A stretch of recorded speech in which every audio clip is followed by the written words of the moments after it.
आज की कहानी है क्यों पिता और भाभी के कहने पर शादी के लिए राजी हुई तनु। देखो तनु, शादी ब्याह की एक उम्र होती है। कब तक यूं टाल मटोल करती रहोगी? ये घूमना फिरना, मस्ती मटर गश्ती एक हद तक ही ठीक रहती है। उसके आगे जिंदगी की सच्चाइयां रास्ता देख रही होती हैं। सभी को उस रास्ते पर जाना होता है। जयनाथ अपनी बेटी को रोज की तरह समझाने का प्रयास कर रहे थे। ठीक है पापा, बस ये आखिरी बार। कॉलेज का ग्रुप है, अगले महीने से तो कक्षाएं खत्म हो जाएंगी। फिर इम्तिहान और बाद में आगे की पढ़ाई। जयनाथ ने बेटी तनु की बात को सुनकर अनसुना कर दिया। वे हर रोज अपना काफी वक्त तनु के लिए रिश्ता ढूंढने में बिताते। जिस गति से जयनाथ रिश्ते ढूंढ ढूंढ कर लाते, उससे दुगनी रफ्तार से तनु रिश्ते ठुकरा देती। ये दो लिफाफे हैं, इनमें दो लड़कों के फोटो और बायोडाटा हैं, देख लेना। और हाँ, दोनों ही तुमसे मिलने इस इतवार को आ रहे हैं। मैंने तुमसे बिना पूछे ही दोनों को घर बुला लिया है। पहला लड़का अंबर दिन में 11 बजे और दूसरा आकाश शाम को 4 बजे। जयनाथ ने लिफाफे टेबल पर रखते हुए कहा, इन दोनों में से तुम्हें एक को चुनना है। तनु ने अनमने ढंग से लिफाफे खोले और एक नज़र डालकर लिफाफे वहीं पटक दिए। सामने देखा, भाभी खड़ी थी। तनु बोली, लगता है भाभी इन दोनों में से एक के चक्कर में पड़ना ही पड़ेगा।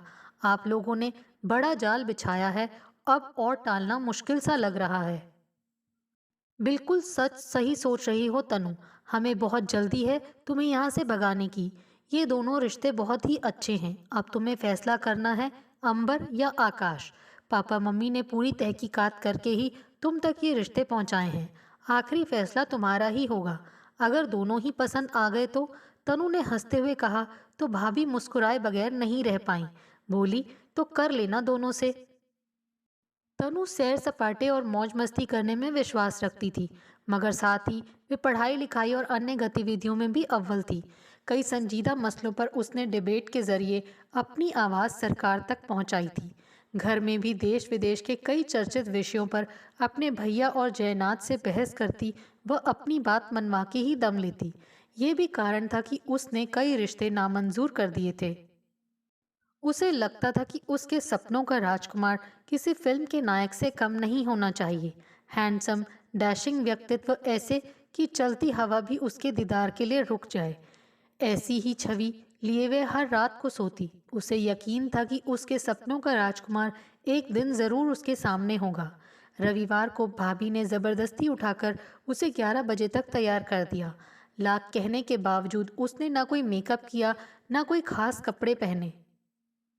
तय समय पर ड्राइंग रूम में बैठकर सभी मेहमानों का इंतजार करने लगी।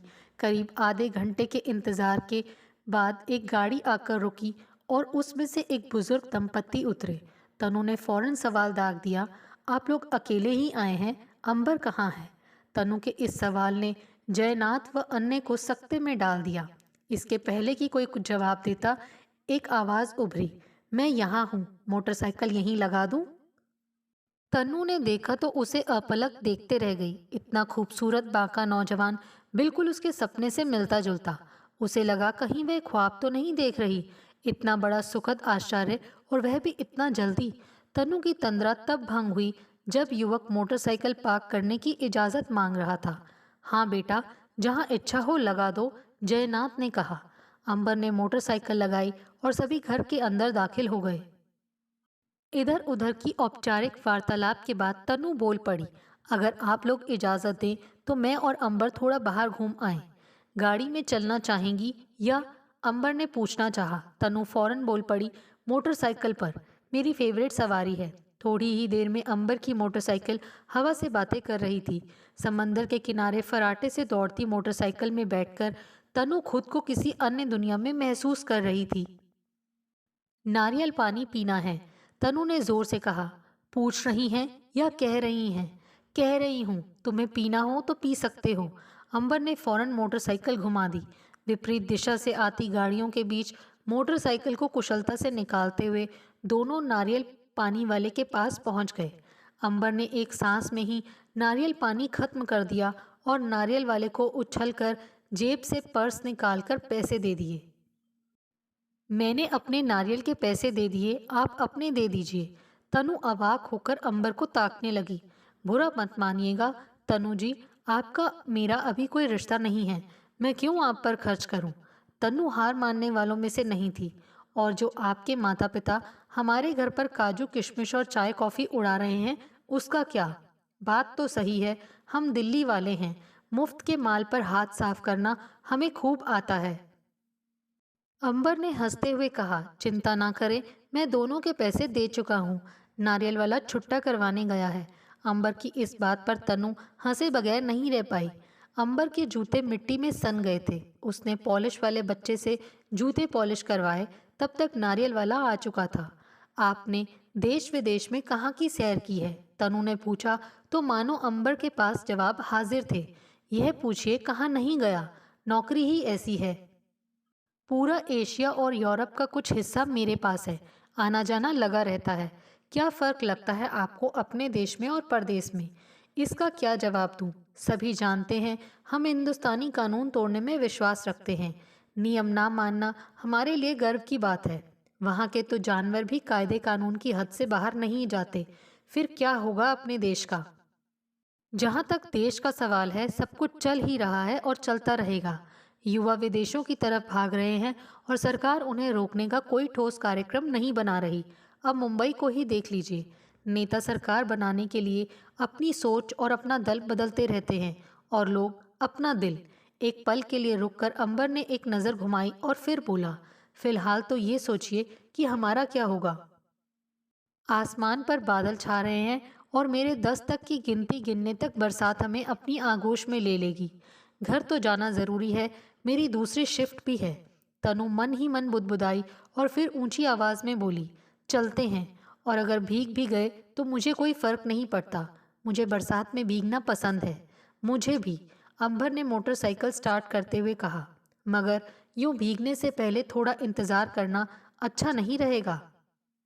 चलिए पास में ही ताज के रेस्टोरेंट में एक कप कॉफ़ी हो जाए, ये मेरा रोज़ का सिलसिला है। तनु ने मुस्कुराकर हामी भर दी। अगले चंद ही मिनटों में वे दोनों ताज के रेस्टोरेंट में थे। अंबर ने ऊंची आवाज़ में वेटर को आवाज़ दी और जल्दी से 2 कप कॉफ़ी लाने का ऑर्डर दिया। कॉफ़ी खत्म करके अंबर ने एक बड़ा नोट बतौर टिप वेटर को दिया और दोनों बाहर आ गए। बारिश रुकने के बजाय और भी उग्र हो चुकी थी। पूरे रास्ते तेज बरसात में भीगते हुए तनु को बहुत आनंद आ रहा था। घर पहुंचते पहुंचते दोनों तरबतर हो चुके थे। अंबर के माता पिता मानो उनका इंतजार ही कर रहे थे। उनके आते ही औपचारिक बातचीत करके सभी वहां से चल पड़े। कैसा लगा लड़का? भाभी ने उतावलेपन से पूछा तो तनु ने स्पष्ट कर दिया, भाभी दूसरे लड़के को मना ही कर दो, कह दो मेरी तबीयत ठीक नहीं है, मुझे अंबर पसंद है। तनु, अब अगर वे आ ही रहे हैं तो आने दो, कुछ समय गुजारकर उन्हें रुखसत कर देना, कम से कम हमारी बात रह जाएगी। लेकिन भाभी, जब मुझे अंबर पसंद है तो इस स्वयंवर की क्या ज़रूरत है? ठीक 4 बजे एक लंबी चौड़ी गाड़ी आकर रुकी। गाड़ी में से एक संभ्रांत उम्रदराज जोड़ा और एक नवयुवक उतरा। पूरे परिवार ने बड़े ही सम्मान से उनका स्वागत किया। तनु ने एक नज़र लड़के पर डाली और उसके मुंह से अनायास ही निकल गया, आप सूट बूट में तो ऐसे आए हैं मानो किसी इंटरव्यू में आए हों।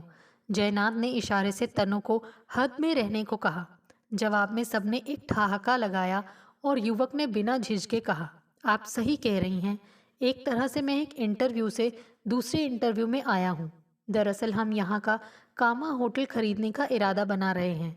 अभी उनके निदेशकों से मीटिंग थी, वह किसी इंटरव्यू से कम नहीं थी और यह भी किसी इंटरव्यू से कम नहीं। तनु को कोई उत्तर नहीं सूझा, मगर इधर उधर की औपचारिक बातें करने के वह मुख्य मुद्दे पर आ गई और उसने कह दिया, अगर आप लोग इजाज़त दें तो मैं और आकाश थोड़ा समय घर से बाहर।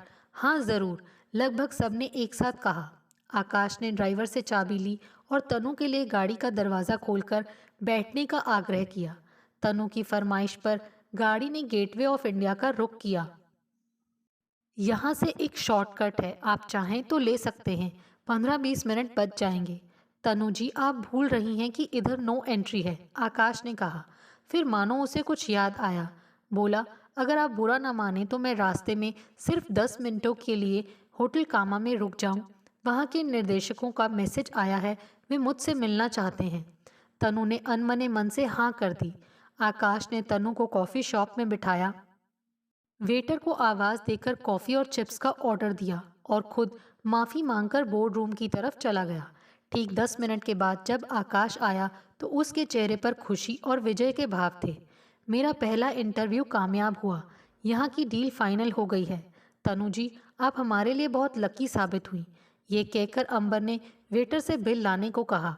मैनेजर ने बिल बनाने से इनकार कर दिया, बोला, ये हमारी तरफ से। नहीं मैनेजर साहब, अभी हम इस होटल के मालिक बने नहीं हैं, और बन भी जाएं तो भी मैं यही चाहूँगा कि हमें या किसी और को भी कुछ भी मुफ्त में ना दिया जाए। मेरा मानना है कि मुफ्त में सिर्फ खैरात बांटी जाती है, और खैरात इंसान की अगली नस्ल तक को बर्बाद करने के लिए काफ़ी होती है। होटल के बाहर निकलकर आकाश ने तनु की ओर नज़र डाली और कहा, बहुत दिनों से लोकल में सफ़र करने की इच्छा थी। आज छुट्टी का दिन है, भीड़ भाड़ भी कम होगी। क्यों ना हम यहाँ से लोकल ट्रेन में चलें, फिर वहाँ से टैक्सी। तनु ने अविश्वास से आकाश की ओर देखा और दोनों स्टेशन की तरफ चल पड़े। आप तो अक्सर विदेश जाते रहते होंगे, क्या फ़र्क लगता है हमारे देश में और विदेशों में? सच कहूँ तो लंदन स्कूल ऑफ इकोनॉमिक्स से डिग्री लेने के बाद मैं विदेश बहुत कम बार गया हूँ। आजकल के ज़माने में इंटरनेट पर सब कुछ मिल जाता है, और जहाँ तक घूमने की बात है, यूरोप की छोटी मोटी बुतहा इमारतें, जिन्हें वे कौशल के नमूने कहते हैं और प्रवेश के लिए 20 यूरो लेते हैं, उनके मुकाबले बीकानेर या जैसलमेर के महल और किले मुझे ज़्यादा भव्य लगते हैं। स्विट्ज़रलैंड से कहीं अच्छा हमारा कश्मीर है, सिक्किम है, अरुणाचल है। बस ज़रूरत है सफाई की, सुविधाओं की और ईमानदारी की, जो हमारे यहाँ नहीं है ना? तनु ने प्रश्न किया। आप इनकार नहीं कर सकती कि बदलाव आया है, और अच्छी रफ्तार से आया है। जागरूकता बढ़ी है, देश की प्रतिष्ठा बढ़ी है, हमारे पासपोर्ट की इज्जत होनी शुरू हो गई है। आज का भारत कल के भारत से कहीं अच्छा है, और कल का भारत आज के भारत से लाख गुना अच्छा होगा। आप तो नेताओं जैसी बातें करने लगे आकाश जी। तनु को उसकी बातों में कोई दिलचस्पी नहीं थी। गेटवे के किनारे तनु ने नारियल पानी पीने की इच्छा जाहिर कर दी। दोनों ने नारियल पानी पिया। इसी दौरान आकाश ने पास में फुटबॉल खेल रहे बच्चों के साथ कुछ समय गुजारा।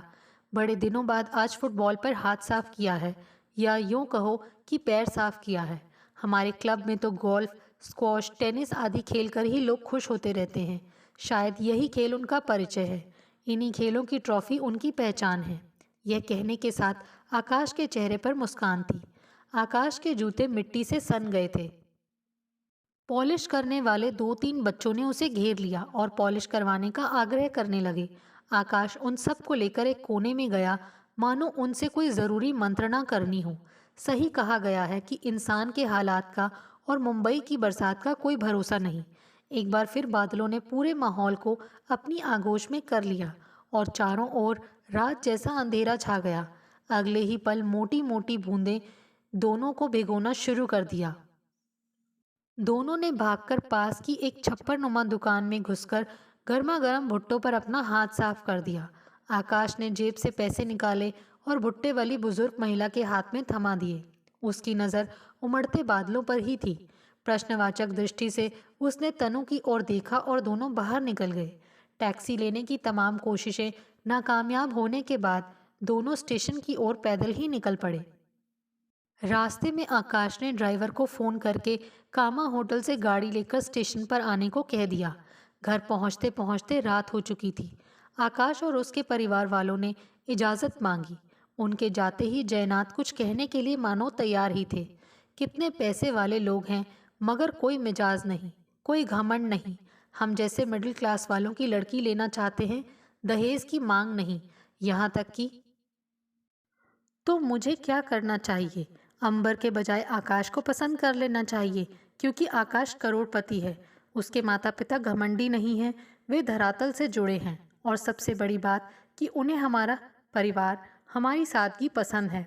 मेरी पसंद में भाभी को सुबह ही बता चुकी हूँ। आकाश से मिलने के बाद मेरी पसंद में कोई तब्दीली नहीं आई है। ठीक है, इस बारे में हम बाकी बातें कल करेंगे, जयनाथ ने लगभग पीछा छुड़ाते हुए कहा। रात के करीब 2 बजे तनु ने भाभी को फ़ोन मिलाया। भाभी, मुझे आपसे मिलना है। भैया तो बाहर गए हैं, जाहिर है आप भी जग रही होंगी। मुझे अंबर के बारे में कुछ बात करनी है। मैं आ जाऊं? तन्नू, मैं गहरी नींद में हूँ, हम सुबह मिलें। मैं तो आपके दरवाजे पर ही हूँ। गेट खोलेंगी या खिड़की से आना पड़ेगा? अगले ही पल तन्नू अंदर थी।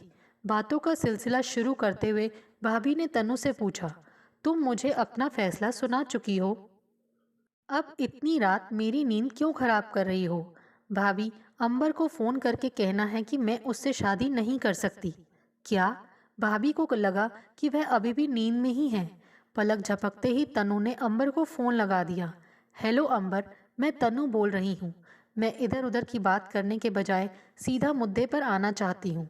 ठीक है, जल्दी बता दो, मैं इधर हूँ या उधर? इधर उधर की छोड़ो और सुनो। सॉरी यार, मैं तुमसे शादी नहीं कर सकती। ठीक है, मगर इतनी रात को क्यों बता रही हो? सुबह बताती। सुबह तक मेरा दिमाग बदल गया तो? तुम हो ही ऐसे कि तुम्हें मना करना बहुत मुश्किल है। अच्छा, ऑल द बेस्ट। अब सो जाओ और मुझे भी सोने दो। किसी उधर वाले से शादी तय हो जाए तो जगह तारीख वगैरह बता देना, मैं आ जाऊंगा। मुफ्त का खाना खाकर चला जाऊंगा। मुफ्ती साहब, गिफ्ट लाना पड़ेगा। शादी में खाली लिफाफे देने का रिवाज दिल्ली में होगा, मुंबई में नहीं। ठीक है, दो चार फूल ले आऊँगा। अब मुझे सोने दो, सुबह मेरी फ्लाइट है। भाभी सकते में थी। ये सब क्या है तनु? तुम तो अंबर पर फिदा हो गई थी। क्या आकाश का पैसा तुम्हें आकर्षित कर गया? क्या उसकी बड़ी गाड़ी अंबर की मोटरसाइकिल के से आगे निकल गई? भाभी, अंबर पर फिदा होना स्वाभाविक है। ऐसे लड़के के साथ घूमना फिरना मज़े करना अच्छा लगेगा, मगर शादी ऐसा बंधन है जिसमें एक गंभीर संजीदा इंसान चाहिए, ना कि कॉलेज से निकला हुआ एक हीरो नुमा लड़का। हम घर से बाहर निकले। आकाश ने पूरी शिद्दत के साथ ट्रैफिक के सारे नियमों का पालन किया। मेरे लाख कहने के बावजूद उसने गाड़ी नो एंट्री में नहीं घुमाई। अपने देश के बारे में उसके विचार सकारात्मक थे। उसे देश से कोई शिकायत नहीं थी। रेस्टोरेंट में वेटर से इज्जत से बात की, ना कि उसे वेटर कहकर आवाज़ दी। मुफ्त का खाने के बजाय उसने पैसे देने में अपनी खुददारी समझी। बड़ी गाड़ी छोड़कर लोकल ट्रेन में जाने में उसे कोई परहेज नहीं। नारियल पानी पीकर उसने नारियल एक और उछाला नहीं, बल्कि डस्टबिन की तलाश की। पॉलिश करने वाले बच्चों को कोने में ले गया और उन्हें स्कूल जाने के लिए प्रेरित किया। सबको कॉपी पेंसिल खरीदने के लिए पैसे भी दिए। भुट्टे वाली माई को उसने जब मुट्ठी भर के पैसे दिए तो उसका सारा ध्यान इस पर था कि मैं कहीं देख ना लूं। इतने पैसे उस भुट्टे वाली ने एक साथ कभी नहीं देखे होंगे। इतने संवेदनशील व्यक्तित्व के मालिक के सामने मैं एक प्यारे से हीरो को चुनकर जीवन साथी बनाऊं। इतनी बेवकूफ़ मैं लगती ज़रूर हूँ, मगर हूँ नहीं भाभी। भाभी सिर पर हाथ रखकर बैठ गई। क्या सिर दर्द हो रहा है? नहीं, बस चक्कर से आ रहे हैं। रुको, अभी सिर दर्द भी हो जाएगा। तनु ने कहा तो भाभी बोल पड़ी, अब क्या बाकी है? तनु ने फ़ोन उठाया और एक नंबर मिलाया। हेलो आकाश, मैंने फैसला कर लिया है। मुझे आप पसंद हैं। मैं आपसे शादी करने को तैयार हूँ। मुझे पूरा यकीन है कि मैं भी आपको पसंद हूँ। तुमने फैसला करके मुझे बताने का समय जो चुना, वह वाकई काबिले तारीफ है। दूसरी ओर से आवाज़ आई, है ना? मगर भाभी इस बात को मानती ही नहीं। देखो, मुझे धक्के मारकर अपने कमरे से बाहर निकालने को उतारू हैं। दोस्तों, आपको हमारी ये कहानी कैसे लगी? प्लीज़ कमेंट्स करके बताइए। Thanks for watching this video.